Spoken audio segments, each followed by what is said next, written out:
का फर्ज है कि हकीकी आज़ादी के लिए पार्टिसिपेट करे उसमें।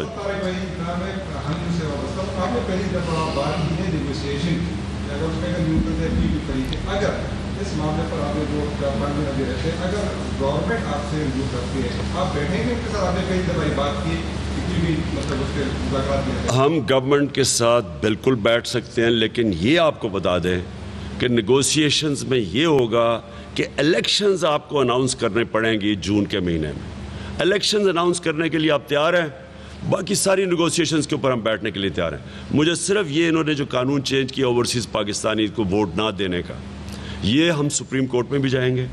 ये पाकिस्तानियों के फंडामेंटल राइट्स के ख़िलाफ़ है।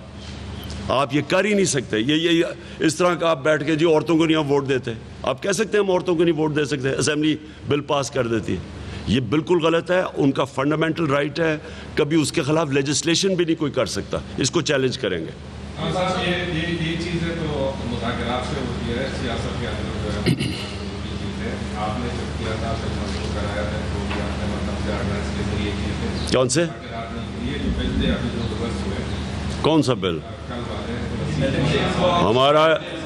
हमारा जो बिल था वो जॉइंट सेशन ऑफ पार्लियामेंट के अंदर पास किया गया था। तो उसमें भी अपोजिशन ने मतलब शिरकत नहीं की थी और उनका ये था कि सोलो आपने वो पास किया था, तो उसके लिए बैठना ज़रूरी है और बैठने के लिए आप तैयार नहीं होते।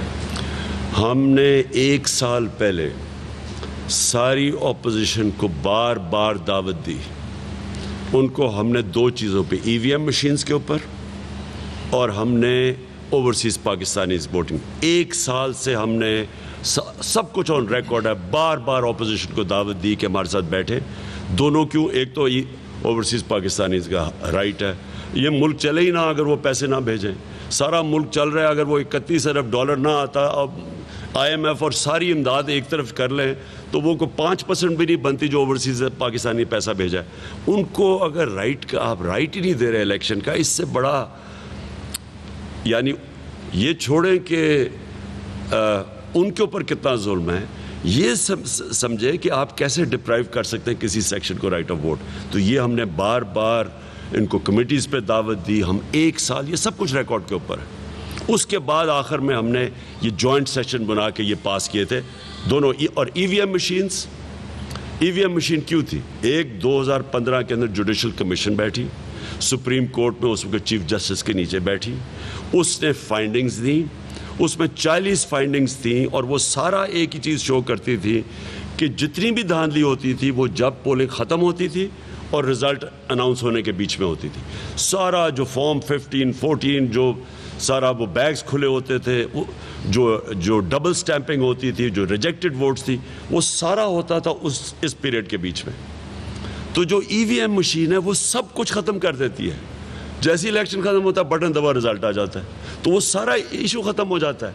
सिर्फ वो लोग इसको अपोज कर रहे हैं जिन्होंने जाली वोट्स बनाई हुई हैं, जिनको तरीके उन्होंने इतनी देर के 30 सालों में कैसे उन्होंने पैसे चलाने हैं, आरओज़ को पैसे देने हैं, रिज़ल्ट चेंज करने हैं, डबल स्टैम्प करना है, वो अपोज कर रहे हैं।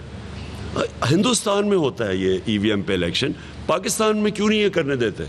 तो इस पे तो मुझे आज तक ये नहीं समझ आई कि अगर आप फ्री एंड फेयर इलेक्शन चाह रहे हैं, पहली दफ़ा है सिटिंग गवर्नमेंट कह रही है, हमारी सिटिंग गवर्नमेंट ने ईवीएम मशीन्स लेके आए थे और बाकायदा प्रेजेंटेशंस पब्लिक को दी थी कि क्या इसके फ़ायदे हैं, क्या पाकिस्तान के अंदर प्रॉब्लम्स हैं। तो मुझे सिर्फ इसको इसलिए ये ख़त्म करना चाहते हैं क्योंकि इलेक्शंस में ये धांधली करते हैं।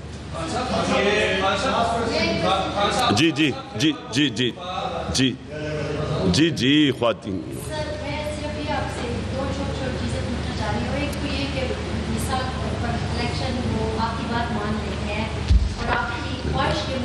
इलेक्शन अनाउंस कर देते हैं और इलेक्शन हो भी जाते हैं, लेकिन इसके नतीजे वैसे नहीं आते जैसे कि आप एक्सपेक्ट कर रहे हैं, तो फिर आपका फैसला क्या होगा?